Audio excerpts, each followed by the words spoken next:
ఐదేళ్ల వైఎస్ఆర్సీపీ పాలనతో ఏపీ రాష్ట్రాన్ని జగన్ నాశనం చేశారని, రాజధాని అమరావతిని అసలు పట్టించుకోలేదని మంత్రి నారాయణ విమర్శించారు. కూటమి ప్రభుత్వం అధికారంలోకి వచ్చాక అనేక ఇబ్బందులు వచ్చాయన్నారు. చూసిన ఆ పెరిగిన ముళ్ళ కంపల వల్ల 5 సంవత్సరాల్లో ఇవి కూడా అవ్వట్లా. అప్పుడు ముఖ్యమంత్రి గారు యాక్చువల్గా విజిట్ చేసి ఒకటే అన్నారు, ఇమ్మీడియట్గా కంప తొలగించేయండి అంటే అప్పటికప్పుడు యాక్చువల్గా టెండర్లు పిలిచి కంప తొలగించిన తర్వాత ఆ బిల్డింగ్లు అంటూ అవ్వడ్డాయి. అయితే ఎలక్షన్స్ ముందు ఏదైతే ఎన్డీఏ ప్రభుత్వం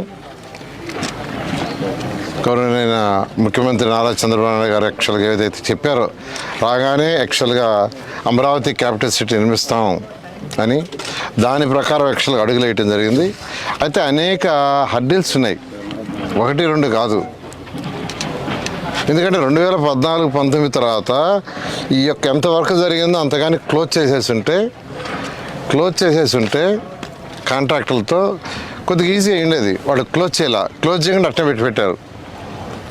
అది క్లోజ్ చేయాలంటే ఫస్ట్ ఐఐటి వాళ్ళని పిలిపించి మెడ్రాసు అండ్ హైదరాబాద్ వాళ్ళ దగ్గర ఫస్ట్ స్ట్రెంత్ చెక్ చేయించాం, బిల్డింగ్ స్ట్రెంత్. వాళ్ళు బిల్డింగ్ స్ట్రెంత్కి సర్టిఫికేట్ ఇచ్చిన తర్వాత ముందుకు మొదలుపెట్టాం. మళ్ళీ ఆ యొక్క కాంట్రాక్టర్స్ ఎవరైతే ఉన్నారో వాళ్ళందరితో కూర్చొని అధికారులు డిస్కస్ చేసి అవి క్లోజ్ చేయాల్సి ఉండే హర్డిల్స్ అవన్నీ కూడా ఓవర్కమ్ అయ్యి దానికి ఒక కమిటీలు వేసుకొని ఆ కమిటీల్లో అవన్నీ చేయటం. అదేవిధంగా రివర్స్ టెండర్ ఒకటి ఉంది, దాన్ని చేయటానికి ఇట్లా అసెంబ్లీలోను క్యాబినెట్లోను అవన్నీ డిస్కస్ చేసి లీగల్ ఇష్యూస్ లేకుండా అన్నీ ఓవర్కమ్ జరిగింది. ఆ తర్వాత యాక్చువల్గా టెండర్లని అధికారులు పిలిచారు. ఆల్మోస్ట్ మెజారిటీ వర్క్స్కి ఆల్మోస్ట్ 90% వర్క్స్కి టెండర్లు కంప్లీట్ చేసాం. ఇప్పుడు యాక్చువల్గా ఎవరికైతే టెండర్లు దక్కించుకున్నారో వాళ్ళందరూ యాక్చువల్గా వర్క్ మొదలు పెట్టడానికి వచ్చారు. ఫస్ట్ వాళ్ళు చేసామని క్లీనింగ్ చేసుకుంటున్నారు. అదే మొన్న నేను యాక్చువల్గా వాళ్ళ కాన్ఫరెన్స్తో ఎప్పుడు మీ మ్యాన్ పవర్ వస్తుంది, మిషనరీస్ వస్తుందని అడగటం జరిగింది. ప్రతిరోజు అడుగుతున్నాను.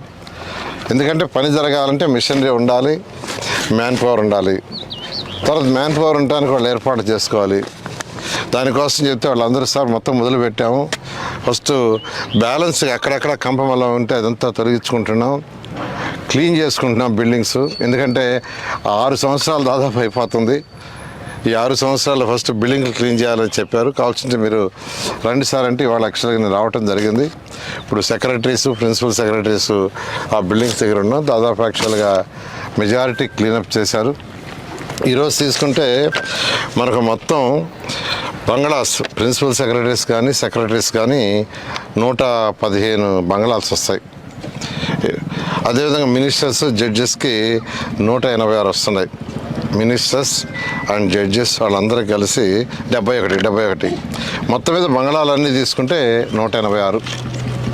సెక్రటరీస్ కానీ, ప్రిన్సిపల్ సెక్రటరీస్ కానీ, మినిస్టర్స్ కానీ, జడ్జెస్ కానీ మొత్తం 186 బంగ్లాలు వస్తున్నాయి. ఈ 156 బంగ్లాలకి టెండర్ ఇవ్వటం జరిగింది. వాళ్ళు యాక్చువల్గా బేస్ వర్క్ స్టార్ట్ చేశారు.